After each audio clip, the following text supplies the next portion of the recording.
Ya, hmm, Bismillahirrahmanirrahim. Assalamualaikum warahmatullahi wabarakatuh.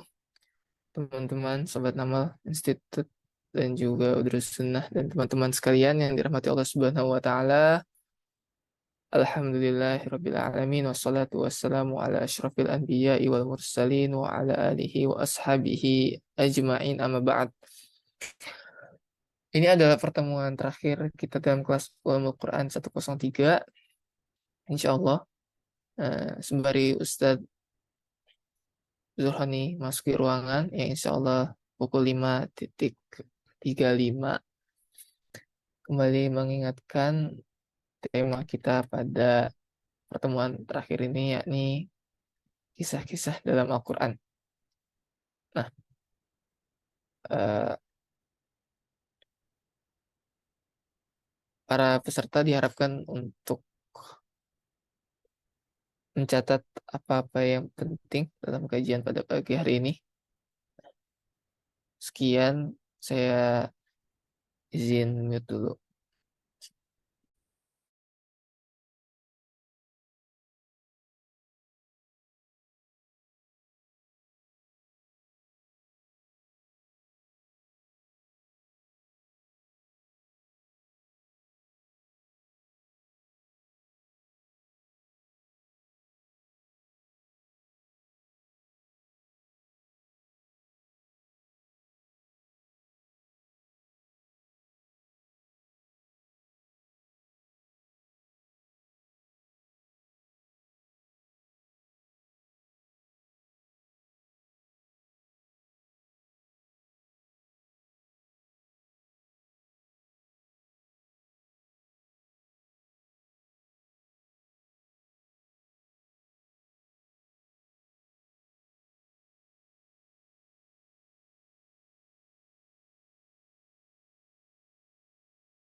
Cek. Assalamualaikum.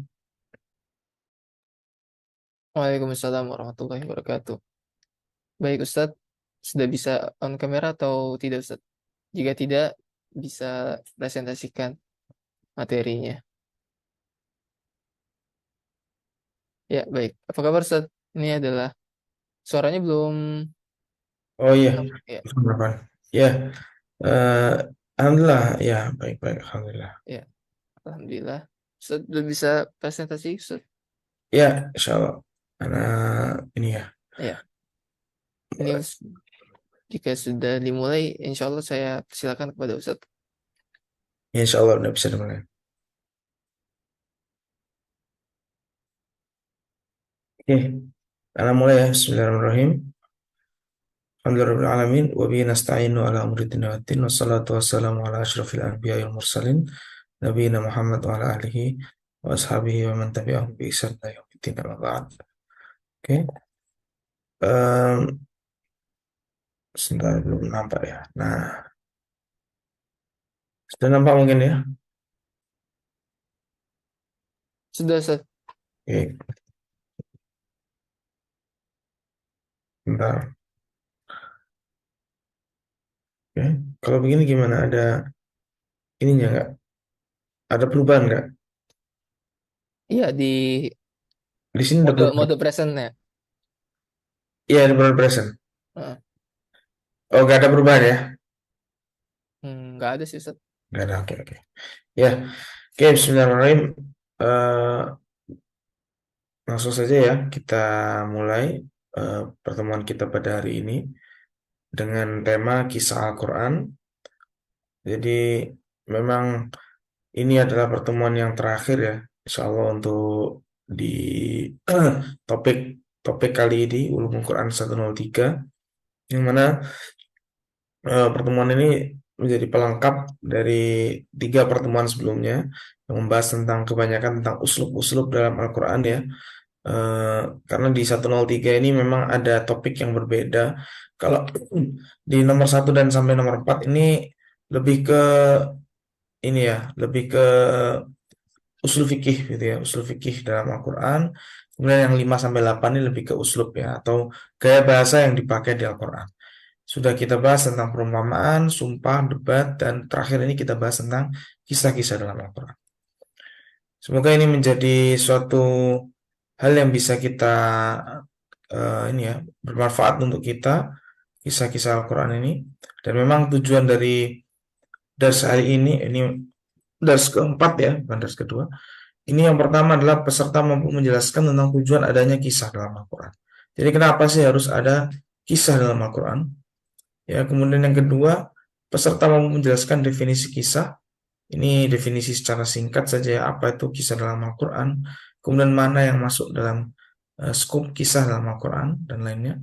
Kemudian yang ketiga adalah peserta mampu menjelaskan klasifikasi kisah-kisah dalam Al-Quran. Ya, ini paling tidak indikator yang terlihat. Sebenarnya nanti ada lagi terkait dengan beberapa hal, tapi ya nanti tidak dimasukkan di indikator ini. Jadi kalau indikator ini sebenarnya tujuannya nanti untuk ke kuis ya. Kuisnya nanti akan berputar atau berkisar di indikator ini. Tapi bukan berarti yang lainnya tidak dipelajari atau dipahami juga ya. Oke, jadi definisi dari kisah ya. Secara etimologi ya, kalau dalam bahasa Arab kisah itu kan dari kata koso ya, ya kusu. Nah, dalam bahasa Arab itu koso ini artinya adalah mengikuti.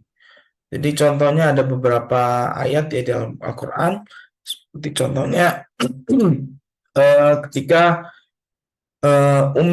Ummu Musa, ya ibunya Nabi Musa itu berkata ke saudari perempuannya Nabi Musa setelah Nabi Musa ini ditaruh di peti kemudian dilarutkan di sungai Nil, ya.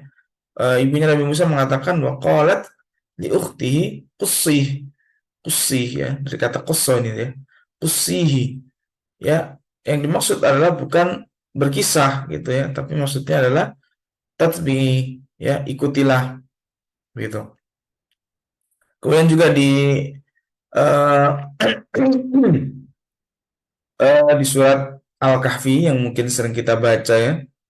Fartadda ala atharihima qasasa. Nabi Musa juga mengatakan pada kawannya, kawan perjalanannya, ya, mereka berdua kembali ya. Fartadda ala atharihima qasasa. Mereka kedua kembali karena kawannya ini ingat ya, bahwasanya ada tadi yang disebutkan ya di ciri-ciri yang disebutkan Nabi Musa itu, mereka melihatnya ya, kemudian mereka akhirnya kemudian lupa ya, dibuat lupa kawannya ini oleh setan, kemudian dia ingat lagi dan akhirnya kembalilah mereka ikannya ya, ikannya kalau bisa lihat lagi kisahnya Nabi Musa di surat Al-Kahfi ya.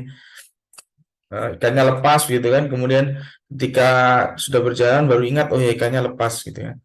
Nah, akhirnya mereka kembali fartadda ala atharihima qasaso. Qasaso di sini maksudnya mengikuti ya, mengikuti atharihima, mengikuti jejak mereka yang mereka datang tadi. Gitu ya. Itu maksudnya dari kisah, dari kata qasso maksudnya. Secara etimologi, sebenarnya secara terminologi ini mirip-mirip. Ya, para ulama ketika menyampaikan etimologi dan terminologi selalu dikaitkan ya, apa hubungan definisi terminologi ini dengan etimologinya. Sebagaimana secara etimologi, secara bahasa itu arti dari koso itu adalah mengikuti, maka secara terminologi pun definisi kisah ini adalah sebuah kabar yang berkesinambungan, saling mengikuti. Ya. Adapun dalam Al-Quran, kisah dalam Al-Quran itu adalah suatu cerita tentang umat yang telah lampau, ya, kemudian tentang nubuah yang telah berlalu dan kejadian yang sedang berlangsung. Jadi mencakup tiga hal ini ya, kisah dalam Al-Quran. Nanti akan ada penjelasan tentang klasifikasi kisah lebih jelas lagi. Kemudian kisah dalam Al-Quran ini adalah suatu hakikat, bukan khayalan. Jadi mungkin di era ini kita tahu ada beberapa orang yang mengikuti torikohnya kaum musyrikin Quraisy dalam menanggapi kisah dalam Al-Quran. Yang mana mereka katakan adalah in hadza illa asatirul awwalin, ya kan? Yang terkenal dari mereka katakan tidaklah ini selain kisah-kisah dari orang-orang zaman dulu saja. Yang dimaksud di situ bukan kisah yang nyata, tapi kisah-kisah yang sifatnya itu hanya sebagai eh, menakut-nakuti atau sekedar nasihat. Seperti kalau di kita ya mungkin ada kisah-kisah seperti ayo hati-hati nanti dicuri atau diculik ini gitu ya, makhluk ini begitu kan. Itu kan kayak cerita-cerita yang hanya dibuat untuk sebagai bumbu-bumbu saja dalam nasihat. Karena memang manusia itu ketika diberikan kisah itu kan lebih masuk ya ke dalam hatinya dibandingkan hanya diceritakan secara datar saja, diberi perintah secara datar saja. Nanti akan kita jelaskan tentang faedah ya dari kisah-kisah ini. Nah, akan tetapi bedanya yang utama bahwasanya Al-Quran itu menggunakan hakikat. Kisah-kisah yang dibawakan Al-Quran itu bukan kisah-kisah yang bohong, tapi kisah-kisah yang benar-benar terjadi. Begitu juga kisah-kisah yang diceritakan oleh Nabi Shallallahu Alaihi Wasallam dalam hadis yang sahih. Itu juga kisah yang hakiki. Karena apa? Karena wama yantiqu anil hawa in huwa illa wahyu yuha. Ya, tidaklah Nabi itu mengucapkan Al-Quran itu hanya sesuai kemauan hawa nafsunya, in huwa illa wahyu yuha. Dan tapi itu adalah wahyu. Berarti kalau kita katakan kisah yang dibawakan Allah itu dusta, ya, padahal Allah juga sendiri berkata di surat Yusuf ayat terakhir, maka ana haditsan yuftara, ya, bukanlah kisah-kisah itu ya setelah Allah berkata sebelumnya laqad kana fi qasasihim ibratul liulil albab. Sungguhnya dalam kisah-kisah mereka itu ada sebuah pelajaran bagi orang-orang yang berpikir. Maka ana haditsan yuftara, bukanlah kisah-kisah itu sesuatu yang dibuat-buat. Walakin tasdiqul ladzi baina yadayhi dan seterusnya. Ya, kan tapi itu adalah pembenaran pada apa yang di hadapan mereka, maksudnya Alkitab sebelum mereka. Dan seterusnya ya, bisa dibaca di surat Yusuf ayat terakhir. Ini menunjukkan bahwasanya Al-Quran sendiri menyatakan kisah dalam Al-Quran itu adalah kisah yang hakiki. Maka kita sebagai orang kaum muslimin wajib wajib hukumnya kita juga meyakini bahwasanya Al-Quran itu adalah kisah yang dalam Al-Quran itu hakiki. Kisah sendiri ini muncul 26 kali dalam Al-Quran dengan berbagai derivatifnya. Ya. Intinya di sini mirip dengan yang jadal ya. Jadal juga sekitar 27 kali. Berarti ini menunjukkan sama pentingnya ya. Kisah dan jadal ini sama pentingnya. Dan bahkan jadal sendiri juga banyak dikisahkan gitu ya. Kisah jadal Nabi Ibrahim dan Raja Namrud dan seterusnya. Itu kan juga kisah ya, masuk dalam skop kisah. Jadi saling apa ya, saling bersilangan lah ya, seperti itu. Nah, ini adalah mukadimah ya untuk kisah dalam Al-Quran. Kemudian kita masuk ke dalam, jadi memang hati-hati kita kalau menemui ya orang-orang seperti ini ya, yang mengatakan kisah Al-Quran bukan hakikat. Ini juga bisa masuk ke dalam pendustaan Al-Quran. Belum gerak ya? Nah, oke. Sekarang kita masuk ke dalam jenis kisah dalam Al-Quran ya. Jadi tadi kita sudah sebutkan bahwasanya kisah dalam Al-Quran itu adalah kisah yang real, kisah yang nyata, kisah apapun itu, ya meskipun yang tidak disebutkan tokohnya itu adalah kisah yang nyata. Nah, maka kita lihat sekarang jenis kisah dalam Al-Quran. Jadi jenis kisah dalam Al-Quran itu ada 3. Yang pertama adalah kisah para nabi, ya. Contohnya kisah-kisah ya kita tahu sendiri Nabi Muhammad SAW, kisahnya perang beliau, kemudian kisah dari Nabi Musa yang paling sering disebutkan di Al-Quran, kemudian juga kisahnya Nabi Ibrahim yang juga sering disebutkan dalam Al-Quran, kisah-kisah nabi-nabi yang lain yang sepotong-sepotong disebutkan dan seterusnya, itu termasuk jadi jenis kisah dalam Al-Quran, ya, kisah para nabi. Ya, kemudian kisah Qur'ani yang berkaitan dengan kejadian lampau dan person yang tidak dinyatakan sebagai nabi. Seperti contohnya kisahnya orang-orang Ashabul Kahfi, ya. Kemudian kisahnya Tolut, Jalut, kisahnya Dzulkarnain, ya, kisahnya orang Yahudi yang diubah menjadi kera dan seterusnya. Ya, ini adalah jenis-jenis kisah yang terkait dengan kejadian masa lalu, tapi personnya tidak dinyatakan sebagai nabi dan mungkin juga tidak disebutkan secara jelas siapa person-personnya, siapa namanya, ya. Karena urgensinya kebanyakan hanya di ibrohnya, pelajaran yang bisa kita ambil. Kemudian yang ketiga adalah kisah yang berkaitan dengan kejadian di zaman Rasulullah SAW. Seperti contohnya kisah perang Badar, ya, surat Al-Imran, ya, kisah perang Hunain dan Tabuk, surat At-Taubah, ya, kisah perang Ahzab, ya, kemudian kisah hijrahnya Nabi, kisah Isra, kemudian juga kisah misalnya ada peperangan antara Romawi dan Persia yang mana disebutkan surat Ar-Rum, ya, dan seterusnya. Ini kisah-kisah yang berkaitan dengan kejadian di zaman Rasulullah SAW. Jadi kisah dalam Al-Quran tidak hanya masa lampau, tapi juga aktual saat itu. Ya meskipun kalau buat kita sekarang tentunya semuanya lampau ya. Semuanya lampau. Nah, sekarang kita akan masuk ke dalam faedah adanya kisah dalam Al-Quran. Kenapa harus ada kisah dalam Al-Quran? Ya, jadi faedah adanya kisah dalam Al-Quran, yang pertama adalah kisah ini digunakan untuk menjelaskan asas dakwah kepada Allah dan usul-usul syariah dan yang diutus dengannya para nabi. Ini adalah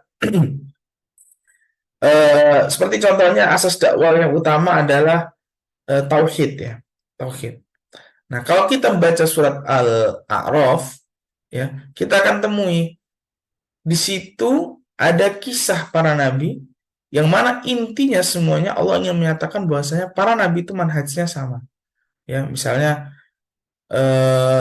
kepada misalnya nabi kaum Ad gitu ya, wa ila adin akhahum huda qala ya qaumi ibudullaha ma lakum min ilahin ghairi, ya. Jadi kisah Nabi Ad ya, ceritakan ingatlah ketika Allah mengutus kepada Ad, ya, kepada kaum Ad itu Nabi Hud, ya. Kemudian di situ Hud mengatakan apa? Qala ya qaumi ibudullaha ma lakum min ilahin ghairi. Nah, ini menunjukkan Nabi Hud sendiri asas dakwahnya adalah ubudullah ma lakum min ilahin ghairi, yang mana tidak ada ilah selainnya. Kemudian juga wa ila samuda akhahum salihah qala ya qaumi ibudullaha ma lakum min ilahin ghairi. Sama juga. Kemudian Nabi Nuh, Nabi yang disebutkan di situ ya, di surat Al-A'raf itu, Nabi Syuaib, semuanya itu sama. Ya, asas dakwah Nabi eh, apa namanya? Asas dakwah setiap nabi itu sama. Dan ini juga ditegaskan di yang kisah ya. Allah juga menegaskan eh, apa di surat An-Nahl ya, surat An-Nahl yang terkenal tuh, surat An-Nahl, walaqad ba'atsna fi kulli ummatin rasulan an i'budullaha wajtanibut taghut ya. Dan sungguh telah kami utus di setiap umat ya, seorang rasul yang mana menyatakan ani abudullaha wajtanibut taghut. Sembahlah Allah dan jauhilah at-taghut.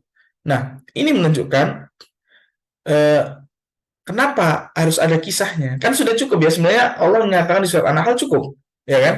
Oh, ini jelas. Allah menyatakan bahwasanya setiap nabi itu asas dakwahnya sama, yaitu ubudullah, tauhidkanlah Allah, sembahlah Allah dan jauhilah tauhid, atau intinya murnikanlah tauhidmu kepada Allah. Tapi kenapa harus ada kisah ya? Karena ini tadi kisah itu lebih membekas ke hati manusia. Kisah itu lebih eh, kalau ketika kita misalnya hanya dikasih diinfokan ya bahwasanya umat sebelumnya itu, intinya umat sebelumnya itu nabi-nabi sebelum Rasulullah SAW itu dakwanya sama, mungkin kurang membekas. Tapi ketika itu diulang dalam sebuah kisah ya, bahkan disebutkan juga apa hasil akhir dari mereka yang tidak mengindahkan kisah tersebut, maka ini akan menjadi lebih kokoh di hati ya. Kemudian yang kedua adalah mengokohkan hati Rasulullah SAW ya, dan hati umat atas agama Allah, serta menumbuhkan kepercayaan kaum mukminin atas pertolongan dari Allah serta penghinaan untuk keburukan serta pengikut keburukan. Ya, jadi eh, tujuan dari adanya kisah ini juga untuk mengokohkan hati Rasulullah SAW. Seolah-olah Allah ingin mengatakan umat-umat sebelummu itu juga sama menghadapi yang sama. Karena kan kita manusia itu, coba kita sekarang ya. Kalau kita misalnya melihat atau membaca, kita punya satu masalah. Kemudian kita membaca teman kita ternyata juga mengalami hal yang sama, ya kan? Itu mungkin kita akan sedikit agak lega. Oh, ternyata saya tidak sendirian. Kan banyak ya seperti itu ya. Eh, Anda tidak sendirian. Bahkan banyak kemudian bisa banyak orang terkena penyakit yang langka. Ternyata sudah ada community-nya. Akhirnya dia gabung community. Akhirnya dia merasa tidak sendirian. Nah, ini sama. Rasulullah SAW ya itu dikisahkan nabi-nabi sebelum beliau, bagaimana siksaan yang diterima mereka, bagaimana penolakan yang diterima mereka. Itu juga itu menunjukkan bahwasanya beliau tidak sendiri. Seluruh nabi juga seperti itu, gitu kan? Seluruh nabi juga seperti itu. Nah, dan padahal Rasulullah SAW itu sudah tahu ya sebenarnya, sudah tahu sebelum beliau jadi nabi, ya, beliau awal-awal jadi nabi ketika bertemu Warokoh ya, sudah diingatkan bahwasanya kamu akan dikeluarkan dari kaummu, kamu akan mengeluarkanmu, begitu kan? Kemudian sampai Nabi bertanya, awamu khrijiyahum, apa benar-benar mereka akan mengeluarkan aku, gitu kan? Kata Waraqah bin Nawfal, tidak ada seorang pun yang datang dengan apa yang kamu bawa kecuali dia akan diusir oleh kaumnya. Seperti itu. Itu sudah diinfokan seperti itu, tetap saja Allah menurunkan ayat-ayat tentang bagaimana orang-orang sebelum mereka, sebelum Nabi Muhammad SAW, ya, kaum Lut misalnya, kaumnya Nabi Lut, maksudnya. Itu bagaimana dikisahkan di Al-Quran, diusir, ya kan, diusir, apa, ukhruju ala lutin min qaryatikum, ya, keluarkanlah uh, keluarganya Lut dari negerimu. Innahum unasun yatatahharun. Mereka itu seorang umat, seorang kelompok yang suka, yang sok-sok suci lah ya, istilahnya seperti itu.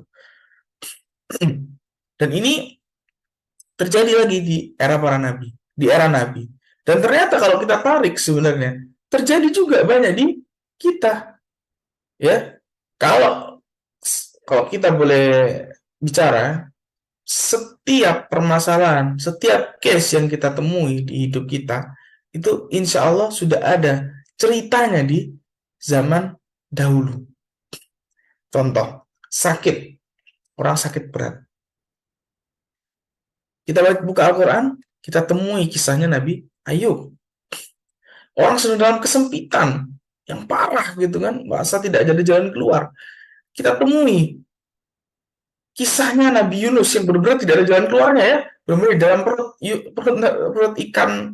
perut ikan paus yang benar-benar nggak bisa keluar gitu kan, kegelapan, tidak bisa keluar, tidak bisa ngapa-ngapain. Hampir semua itu ada kisahnya, ya. Hampir semua itu ada kisahnya. Dan tidak hanya kisah yang ajib dari Al-Quran, tidak hanya kisah, tapi Allah juga menyebutkan bagaimana mereka menghadapi hal itu. Misalnya, ya kan, Nabi Ayub ketika sakit. Apa yang dihadapi Nabi Ayub ketika sakit? Allah sebutkan di surat Al-Anbiya misalnya. Wa ayyuba idnada rabbahu anni massani yadurru anta arhamur rahimin. Oh, ternyata Nabi Ayub itu apa? Berdoa kepada Allah. Anni massani yadur, ya. Mengakui, ya kan, kalau orang sekarang istilahnya acceptance, ya.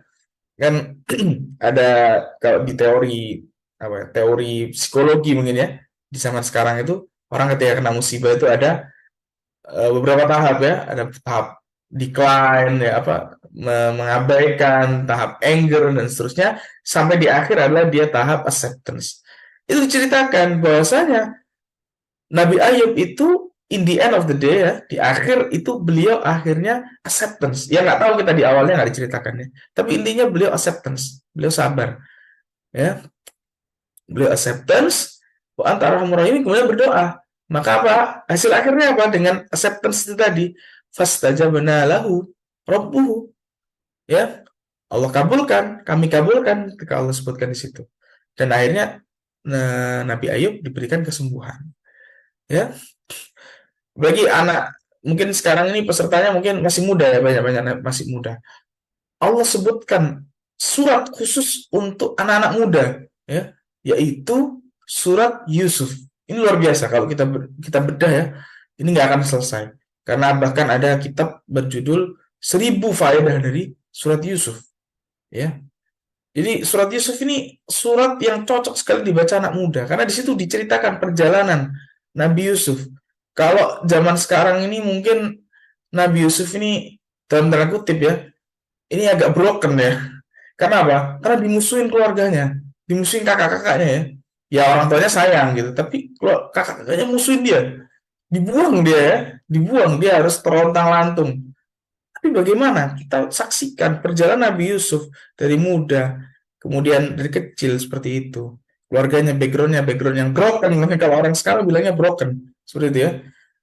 Tumbuh dia dewasa, ya. Bagaimana dia kemudian menghadapi fitnah wanita, menghadapi fitnah harta. Bagaimana tanggapan Nabi Yusuf dan bagaimana kesudahannya. Ini sungguh luar biasa. Kita eh, makanya Al-Quran itu sangat banyak kisahnya.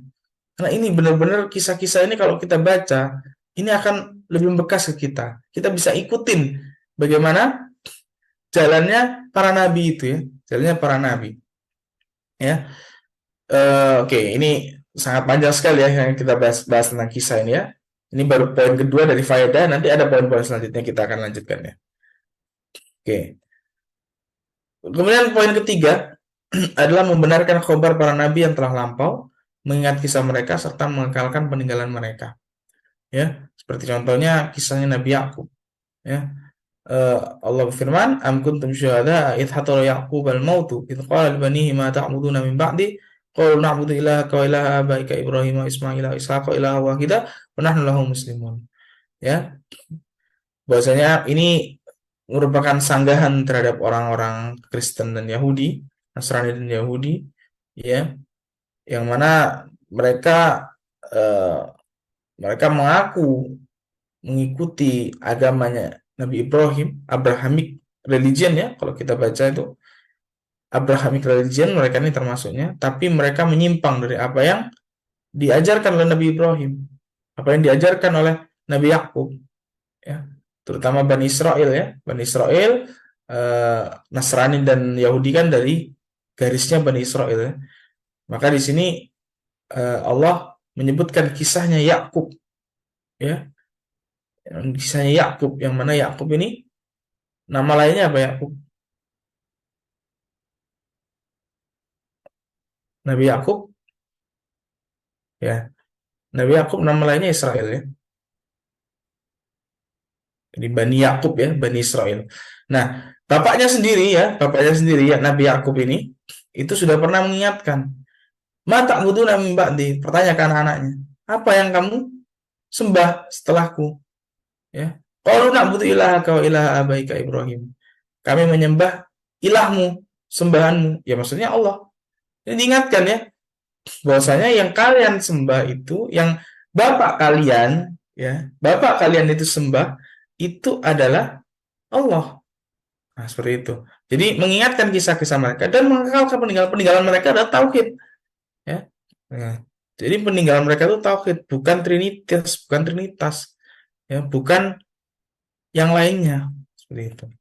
Kemudian yang keempat, poin keempat, menampakkan kebenaran Nabi Muhammad SAW dalam dakwahnya terhadap kabar-kabar umat yang telah lampau. Ya, Allah mengatakan, "Tilka min amba'il ghaibi nuhiha ilaik, ma kunta ta'lamuha anta wala qaumuka min qabli hadha fasbir, innal 'aqibata lil muttaqin." Bahwasanya Nabi SAW itu menyampaikan yang gaib, yang telah lampau itu suatu yang benar, suatu yang memang benar-benar terjadi. Makanya Allah mengatakan, "Ma kunta ta'lamuha." Kamu dulu nggak ngerti. Anta wala qaumuka, bahkan kamu pun nggak ngerti. Ya, min qabli hadza, sebelum ini. Fasbir, ya, dan seterusnya. Ini intinya di sini ayat ini di surat Hud ya, ayat 49. Ini menyatakan bahwasanya Nabi dan kaumnya itu dulu nggak tahu tentang kisah-kisah ini, ya. Tapi Allah kemudian infokan. Ya, ini menunjukkan bahwasanya apa yang diterima Nabi, apa yang disampaikan Nabi itu bukan sesuatu yang mereka dahulunya ketahui. Berarti bukan dari Nabi gitu loh. Kalau seandainya itu dari Nabi, maka mereka bisa jadi misalnya kisah itu sudah beredar di kalangan Quraisy misalnya. Maka bisa jadi mereka akan mengatakan, "Oh, ini kan kisah yang disampaikan yang memang sudah maklum lah ya," kayak gitu. Jadi bukan kisah yang asing. Jadi Nabi bisa jadi memolesnya saja, ya, memolesnya menjadi sesuatu yang lebih indah didengarkan, seperti itu. Tapi ini dibantah oleh Allah bahwasanya ma kunta ta'lamuha. Engkau dulu nggak tahu, anta wala qaumuka. Engkau dan kaummu nggak tahu kisah ini dahulu. Kisahnya Nabi Yusuf, kisahnya Nabi Musa, dan seterusnya. Karena mereka bukan di culture-nya mereka ya, bukan di budayanya mereka. Budaya mereka adalah budaya Ismail, ya, garis keturunan Nabi Ismail.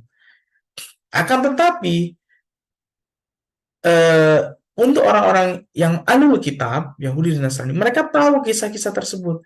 Makanya di satu misalnya di kisahnya di kisahnya Zulkarnain ya, kalau tidak salah kisahnya Zulkarnain itu kisah Ashabul Kahfi juga termasuk, itu sempat ada orang Yahudi yang ketika itu Yahudi Madinah yang bertanya ke Rasulullah SAW atau menyuruh orang-orang musyrikin Quraisy ngetes Rasulullah SAW, ya, kalau bener kan kan orang Quraisy ini nggak tahu ya, nggak punya kitab ya, kemudian mereka datang ke orang Yahudi bilang, kalau memang dia benar Nabi, coba tanya tentang tiga hal. Yang pertama tentang Ashabul Kahfi, yang kedua tentang manusia melakukan perjalanan dari timur ke barat, dan yang ketiga tentang roh, ya.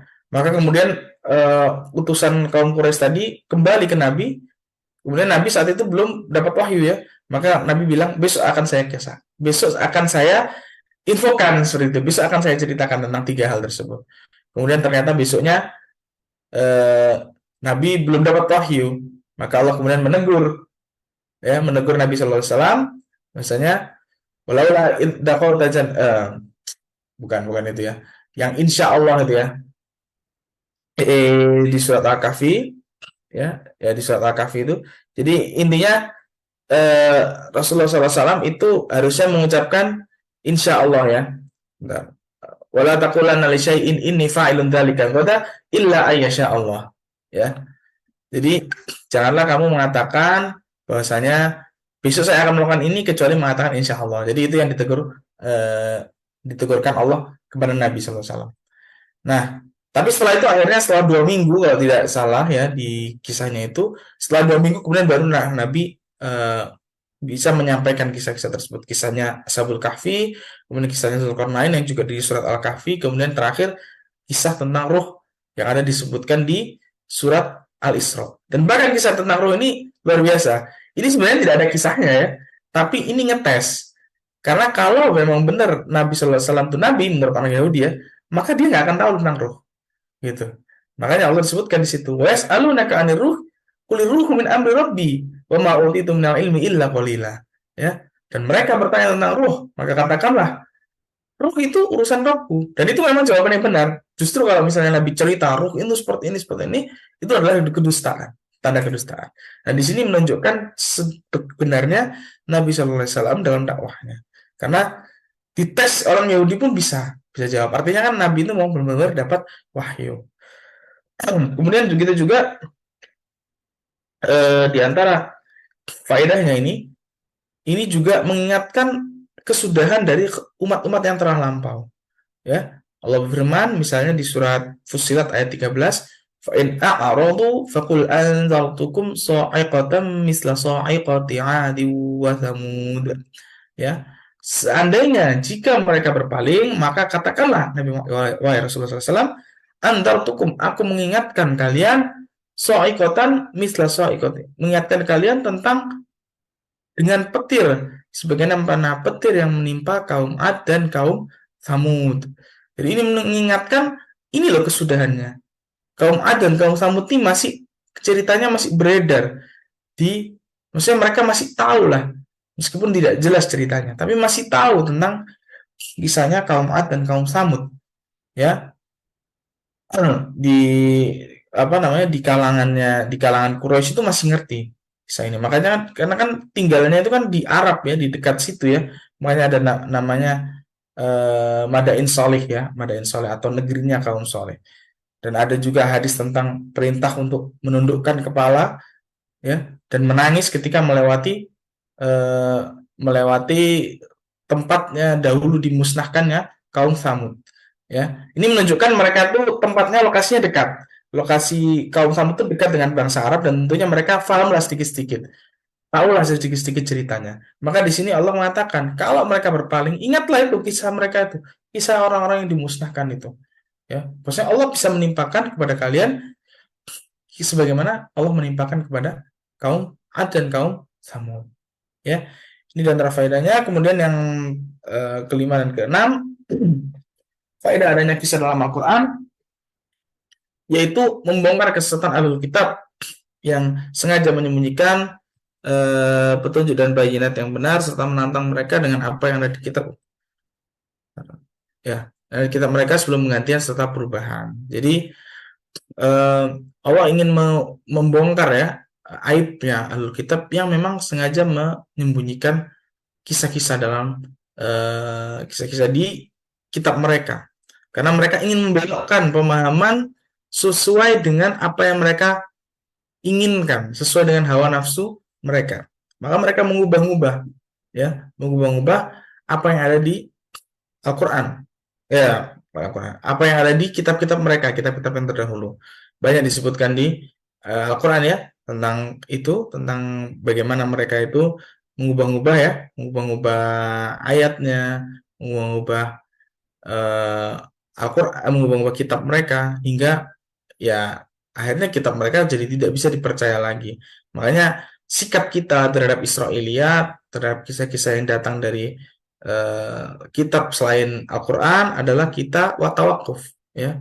Karena di situ ada bercampur antara firman Allah yang hakiki dengan firman Allah yang telah dirubah oleh mereka. Ya.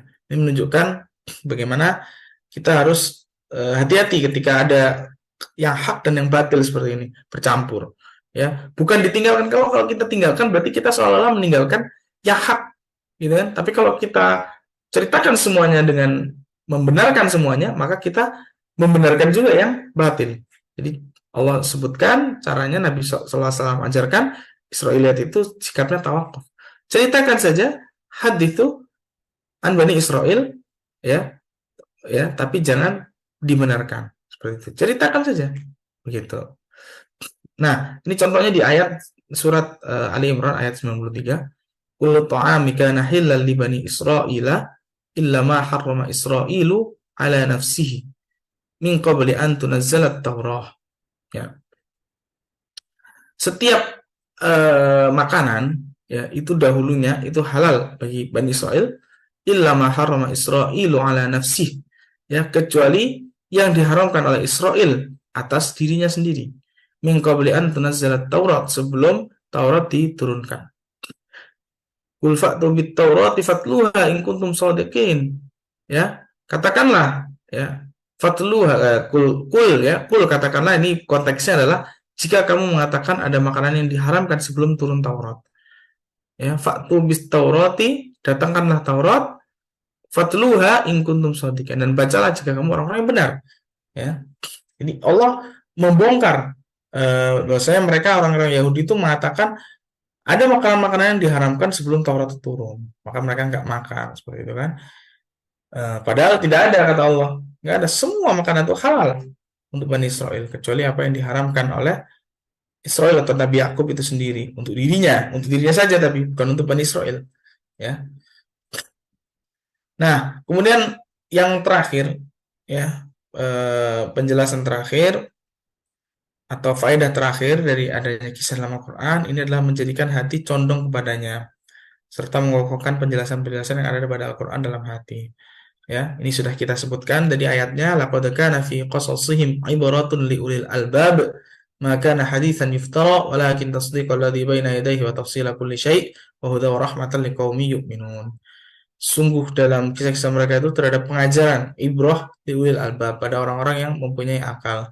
Maka nah haditsan yuftara, bukanlah dia cerita yang dibuat-buat, walakin tasdiqal ladzi baina yadayhi, kan tapi afwan, ya benar ya. Walakin tasdiqul ladzi baina yadayhi wa tafsila kulli syai'in wa hudaw wa rahmatan liqaumin yu'minun. Akan tapi dia adalah membenarkan kitab-kitab yang sebelumnya, kemudian menjelaskan segala sesuatu dan sebagai petunjuk dan rahmat bagi kaum yang beriman. Ya, jadi memang tadi sudah kita singgung ya, bahwasanya dengan kita sampaikan kisah maka hati itu akan lebih mudah menerima. Ya, lebih mudah menerima nasihat atau apa hikmah dari kisah tersebut. Ya. Dan kalau kita lihat Ummul Quran Al-Fatihah itu kan disebutkan, kenapa disebut Ummul Quran, karena di situ mencakup seluruh isi dari Al-Quran. Dan kalau kita lihat di ayat ke-5 ke ayat, atau yang menyebutkan ke ayat ke-6 dan ke-7, ihdinas siratal mustaqim siratal ladzina an'amta 'alaihim ghairil maghdubi 'alaihim waladdallin amin. Ini merupakan isyarat, ya, isyarat untuk memperhatikan juga tentang kisah.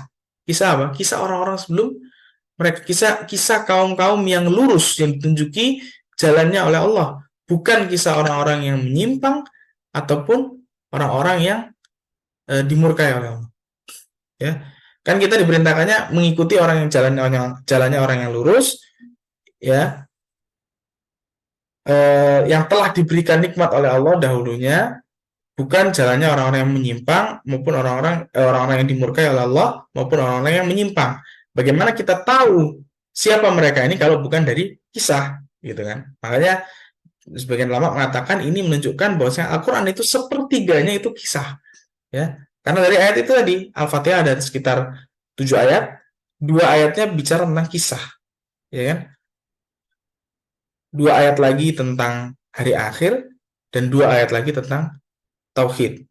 Makanya sepertiga dari Al-Quran itu adalah kisah isinya itu. Ada hukum itu malah sedikit ya. Tentang ahkam itu hanya 500 ayat. Ya, ayatul ahkam itu nggak banyak. Padahal ada 6.000, ya kan? 6.000 ayat itu yang ahkam cuma 500. Sisanya apa? Kisah, kemudian tauhid, kemudian tentang hari akhir. Ya, itu ya. Jadi itu faedah adanya kisah dalam Al-Quran. Kemudian kenapa diulangi? Ya, pengulangan dalam kisah Al-Quran. Kalau kita baca kisah Al-Quran ini memang jarang yang disampaikan secara utuh langsung di satu occasion, ya, di satu ayat atau satu surat seperti itu. Kecuali mungkin kisahnya Nabi Yusuf yang memang benar-benar utuh satu surat bercerita hanya Nabi Yusuf dari awal sampai akhir. Tapi yang lainnya itu terpencar-pencar. Kalau kita baca misalnya surat Al-Qasas, di situ kita akan temui kisahnya Nabi Musa yang cukup detail dari kecil ya sampai dewasa. Akan tapi di ayat-ayat yang lain, di surat-surat yang lain juga ada kisah Nabi Musa yang disebutkan sepotong-potong, dan bahkan ada juga kisah-kisah Nabi Musa yang tidak disebutkan di surat Al-Qasas, disebutkan di surat yang lain. Begitu juga dengan kisahnya Nabi Ibrahim. Kisahnya Nabi Ibrahim misalnya yang di eh, surat apa itu? Astagfirullahaladzim, lupa nama suratnya. Yang kisahnya menyembelih itu ya, menyembelih anaknya dan seterusnya, itu disebutkan di satu surat. Kemudian kisah tentang mendakwai bapaknya disebutkan di surat Maryam. Kisah ketika membangun Ka'bah disebutkan di surat Al-Baqarah. Jadi terpencar-pencar. Nah, kenapa harus ada pengulangan-pengulangan kisah ini? Bahkan ada beberapa kisah yang diulang-ulang. Kisah Nabi Musa berdakwah kepada Firaun itu diulang berkali-kali, berkali-kali. Dari surat Al-A'raf, kemudian ada surat Yunus, surat Hud, dan seterusnya. Itu diulang-ulang terus. Kenapa? Kok diulang-ulang terus? Ada pertanyaan lagi? Ya, oh Fusilat ya. Ya, Jazakallahu Ya, oke. Kenapa kok diulang-ulang terus kisah di Al-Quran ini? Ya, jadi ada beberapa faedah di sini disebutkan. Ada 4 faedah. Ini Afwan belum mana terjemahkan ya. Nanti mungkin di ininya di PDF yang ana apa di PPT yang ana ini upload nanti akan ada terjemahannya. Ya. Jadi yang pertama adalah bayanu balaghatil Quran fi a'la maratibiha. Menjelaskan balaghahnya Al-Quran. Ya. Jadi di antara jenis balaghah itu adalah mengulang sesuatu hal, satu poin dengan bahasa redaksi yang berbeda-beda. Jadi maksudnya satu, tapi redaksinya banyak, ya. Dan memang kita lihat kisah-kisah dalam Al-Quran itu redaksinya berbeda-beda. Yang satu kadang menceritakan tentang A, yang dua menceritakan tentang B. Tokohnya sama, tapi sudut pandangnya yang digunakan berbeda-beda. Tapi poinnya juga sama. Inti yang ingin disampaikan sama. Nah, ini goyang-goyang.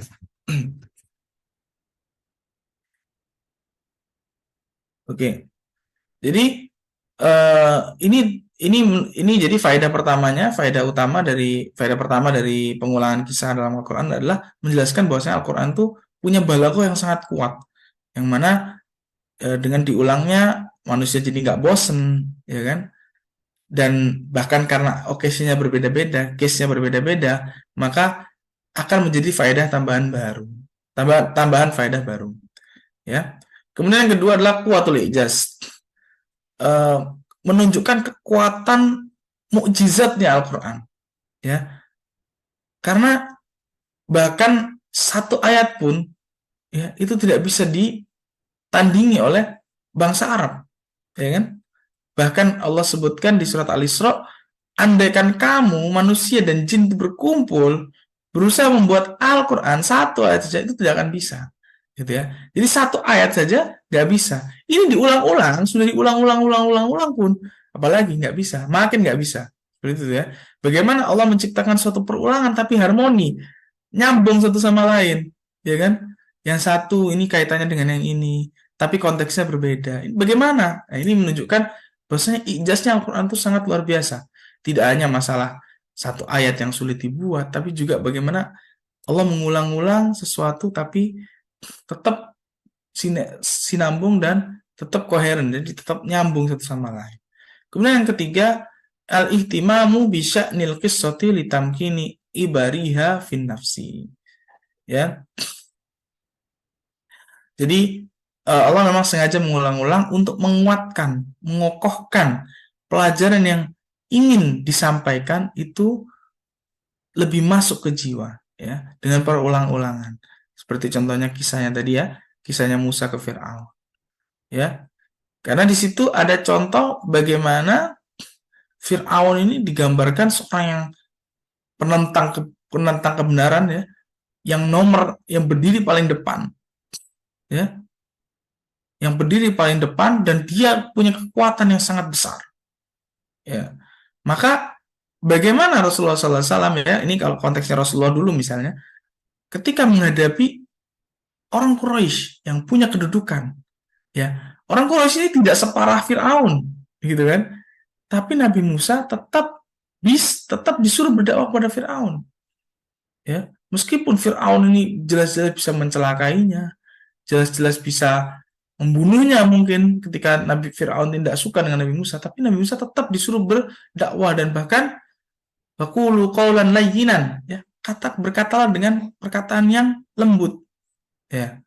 Ini contohnya, ya, untuk konteksnya Rasulullah SAW. Kalau di konteks kita, lebih-lebih lagi, kita misalnya berdakwah kepada penguasa atau berdakwah kepada teman kita.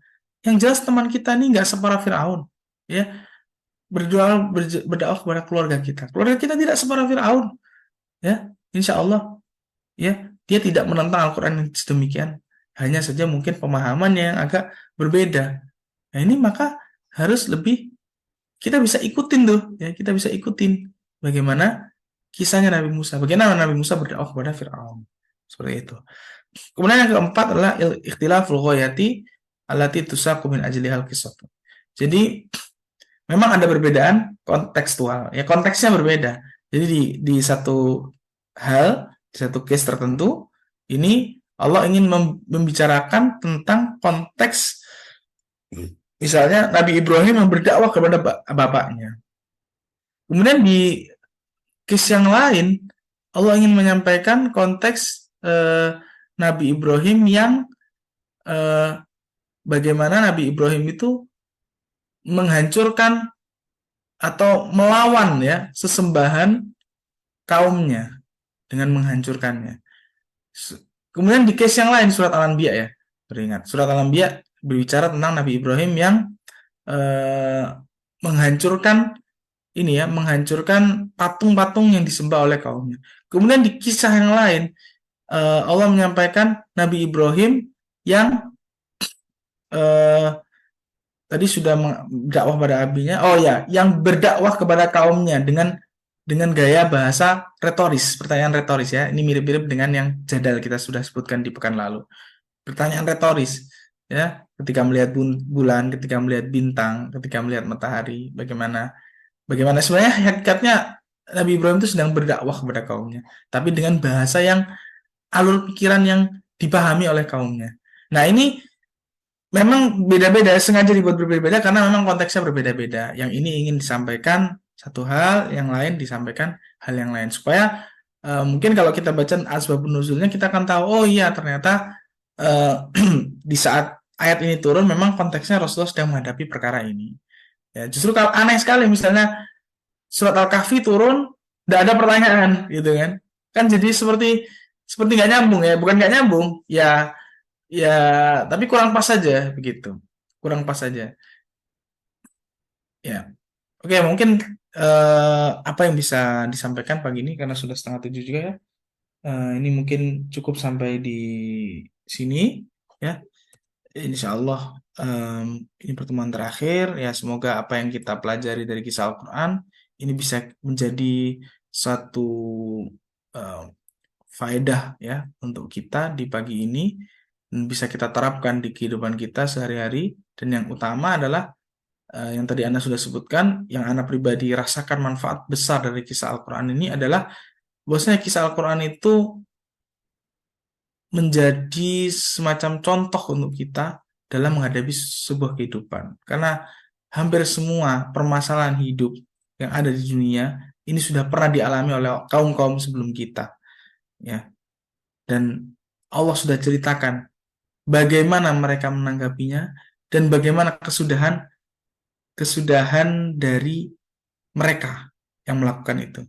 Ini menarik sekali kalau menurut saya, karena kita sebagai kaum muslimin, kita sudah diberikan contoh benar-benar enak, ya. Al-Quran sudah cerita. Kita sakit nggak bingung, kita nggak bingung. Sedangkan orang lain di sana, di luar sana, yang tidak punya pegangan, tidak punya Al-Quran, mereka mungkin ketika sakit parah, mereka frustasi, mereka nggak tahu harus ngapain, akhirnya mereka bunuh diri mungkin, atau menghadapi satu kesempitan hidup, mereka bunuh diri juga karena nggak punya pegangan. Sedangkan kita, kalau kita rajin baca Quran, kalau kita rajin baca kisah-kisah dalam Al-Quran, maka kita akan temukan banyak solusi dari kehidupan kita. Maka ini nasihat untuk anak pribadi dan juga rekan-rekan sekalian, ketika kita mempelajari ulumul Quran, maka jangan hanya kita patokan pada ilmu knowledge saja. Oh, saya sudah tahu tentang kisah, saya sudah tahu tentang jadal, saya sudah tahu tentang sumpah, uslubnya begini dan begitu. Jangan hanya diambil itunya, tapi ini harus memacu kita untuk lebih banyak interaksi dengan Al-Quran. Ya, karena insya Allah benar-benar kalau kita tuh pegang Al-Quran tuh kita akan temukan semua apa yang permasalahan hidup kita, ya, jawaban dari permasalahan hidup kita dan utamanya di kisah-kisahnya. Ini luar biasa. Kaum istri yang mungkin atau suami dan istri yang mungkin kurang baik, ceritakan kisahnya juga ada di Al-Quran gitu kan, kisahnya Asiyah misalnya dengan Fir'aun, kisahnya Nabi Lut dengan istrinya, Nabi siapa lagi, Nabi Lut dengan istrinya, kemudian Nabi Nuh dengan anaknya. Ini anak yang kurang nurut gitu kan, Nabi Nuh anaknya sangat tidak nurut gitu kan, tapi Allah ceritakan bagaimana kita menanggapinya dan seterusnya. Ya, oke, mungkin cukup sekian, Afwan, kalau agak memperpanjang pertemuan kali ini ya. Mungkin pas ya 1 jam ya. Silakan jika ada pertanyaan, Anda kembalikan ke moderator. Assalamualaikum warahmatullahi wabarakatuh. Waalaikumsalam warahmatullahi wabarakatuh. Jazakumullah khairan Ustaz atas paparannya. Masya Allah. Semoga ya menguatkan hati kita bagi hari ini dengan kisah-kisah dalam Al-Quran. Ada yang bertanya Ustaz di kolom chat. Saya bacakan Ustaz. Afwan izin bertanya, apa nama kitab atau referensi tentang kisah Nabi Yusuf yang tadi Ustaz sebutkan? Jazakumullah khairan. Oke, langsung dijawab ya. Ya, langsung Ustaz. Sebentar. Ini maksudnya yang 1.000 tadi ya? Iya, itu Ustaz. 1000 faedah.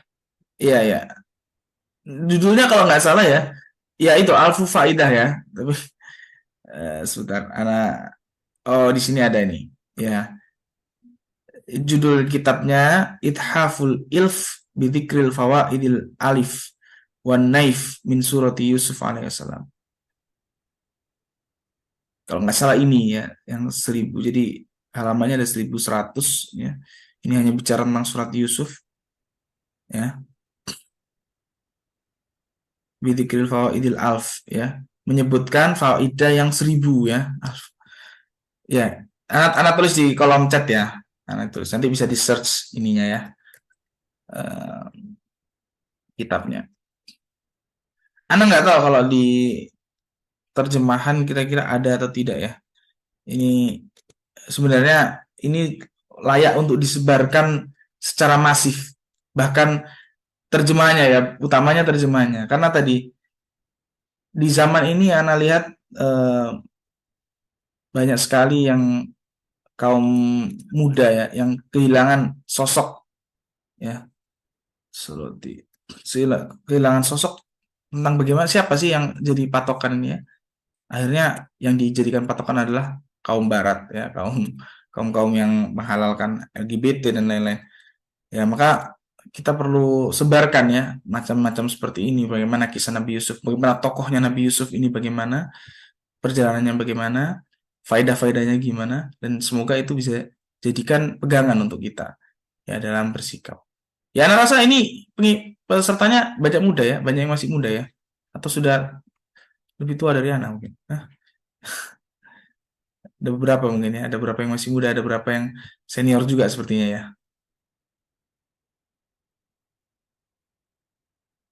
Oke, ya. Ya, mungkin itu ya Ustaz. Semoga terjawab dari saudara. Nah, itu sudah tulis ya. Hmm, Nah, itu langsung. Ithaful Alf. Bidzikril Fawaid. Seterusnya. Nah, ini ada koreksi ya oh dari ya, iya betul. bulan kisah Nabi Ibrahim. Sosok. Nah, jazakallahu khairan. Ya, jazakallahu khairan. Iya, ya benar surat As-Saffat ya. Hmm. Oke, sudah cukup. Ada pertanyaan lagi mungkin? Iya Ustaz. Tunggu sampai 35 nih Ustaz. Oh, nah, Masih ada yang ngetik nih. fadal, fadal. Kalau boleh lewat mic langsung ngomong juga boleh. Silakan. Boleh, boleh. Ya.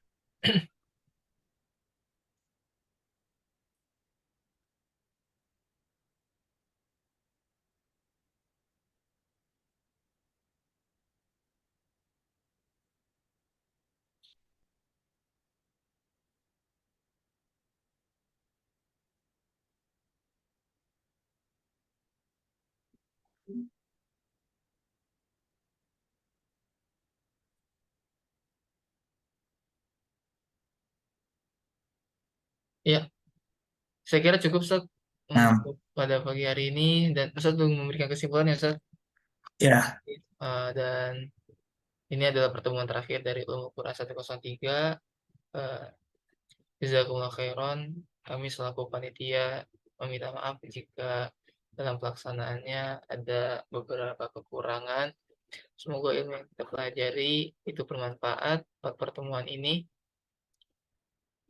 Insya Allah akan ada bukti COKC selanjutnya. Dan juga jangan lupa sekali lagi untuk mengecek Google Classroom untuk terakhir kalinya. Dan enggak untuk terakhir kalinya. Untuk selanjutnya karena di situ bakal ada materi-materi yang sebelum-sebelumnya. Ya, jazakumullah khairan barakallahu fikum subhanakallahumma bihamdika asyhadu an la ilaha illa anta astaghfiruka wa atubu ilaik. Assalamualaikum warahmatullahi wabarakatuh.